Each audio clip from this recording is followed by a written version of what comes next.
A really important thing about Jungle Book is the voice casting. All of the voice talents are unique and superb and spot on, and they carry the story and they carry our affections. This was probably the first time that Disney used people like Phil Harris and Louis Prima and George Sanders, who'd been on TV and in movies, very high profile, visible figures, as opposed to radio stars like earlier. He did a little bit of that in Pinocchio. Cricket's the name. Jiminy Cricket. Hiring people who, at least as character actors, the audience would recognize. So when you get to something like The Jungle Book, I mean, it's kind of the farthest extension of this idea, because many of the voices, Phil Harris's voice, for example, is instantly recognizable. Who, me? Sure I am. George Sanders is pretty recognizable. I say. So here, the characters could be shaped around the voice. Walt actually cast Phil Harris as Baloo because Walt knew him socially. Well, Phil Harris was married to Alice Faye, and they used to go to parties. And one day he said, I want him to be Baloo. And this was a shocking thing. How could Phil Harris, you know, a Dixieland jazz musician, you know, wisecracking guy, the sidekick of Jack Benny, how could he be a Kipling character? Even Harris himself apparently, thought Walt was crazy. Like, what am I going to do? I don't do this.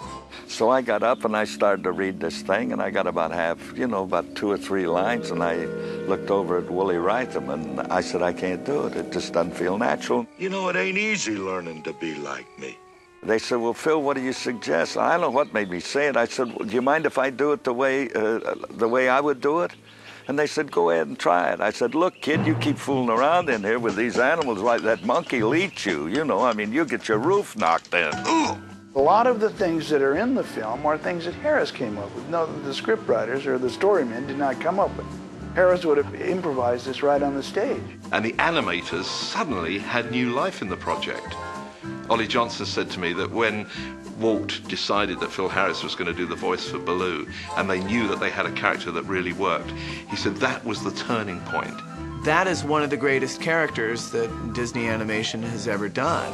And everybody knows somebody like that guy. There are people who breeze through life and just kind of enjoy themselves. I mean a doobie doobie doobie doobie doobie dee doo. And sometimes this actor is so identified with his voice that you might actually physically want to put something of that into the character.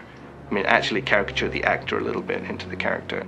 Ken Anderson used the visage of George Sanders for Shere Khan, and it really works wonderfully. Bravo, bravo. An extraordinary performance. And then Kaa, the snake, was Sterling Holloway, who was a veteran Disney voice. Walt said, Sterling can do the snake, and he'll do a great job. Great, great voice. Who had done so many. He had done Mr. Stork in Dumbo. Which one of you ladies is expecting?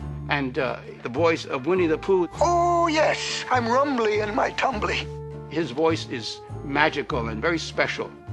Even before he was mentioned for Jungle Book, the animators would say, oh, no, not again, which was sort of the truth, but Walt said, why don't we try him? And I always believed in Walt. He had a good batting average.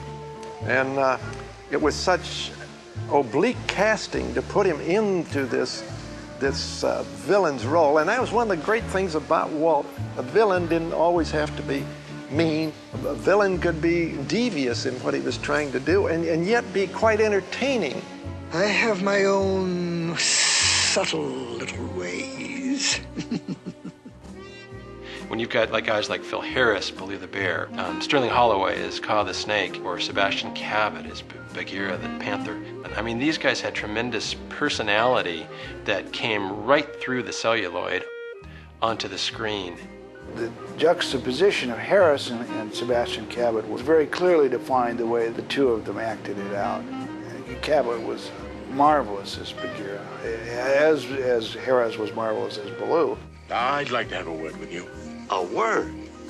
You gonna talk some more? You know, what's nice is Sebastian Cabot really kind of grounds it in that sort of real Kipling-esque world. And then, they went off on a tangent and did some of these things like Louis Prima, which just, on paper, it just sounds like it wouldn't work. It's just like, where are you going with this, Walt? and then you see it, and it's just magic. And old King Louis, that's me. We had the sequence in pencil, and he came in one time. He was like a little kid. He'd wiggle his feet up and down and just slap and laughed all the way through it. He loved it. Crazy. I was fortunate enough to be asked to be a voice of one of the vultures. Kid, we'd like to make you an honorary vulture. It was, I have to admit, probably not my thespian prowess. It was probably that I was semi-famous and came from the north of England. They couldn't get the Beatles, so they had to settle for the B Squad. So that's no big deal today about the Beatles. Then it was a really big deal. So it had a little extra for us when we watched it in the 60s. Today, that doesn't register, but the character does. Haven't you got a mother or a father? No. I ended up getting cast as Mowgli as a result of having done the voice of Christopher Robin in the first Winnie the Pooh short, Winnie the Pooh and the Honey Tree. There's only one thing we can do.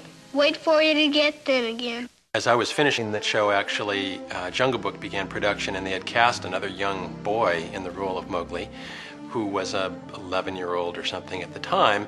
And of course, as production progressed, the poor kid's voice changed. And as a result, they had to bring in someone whose voice they could reliably predict would last for the next couple of years.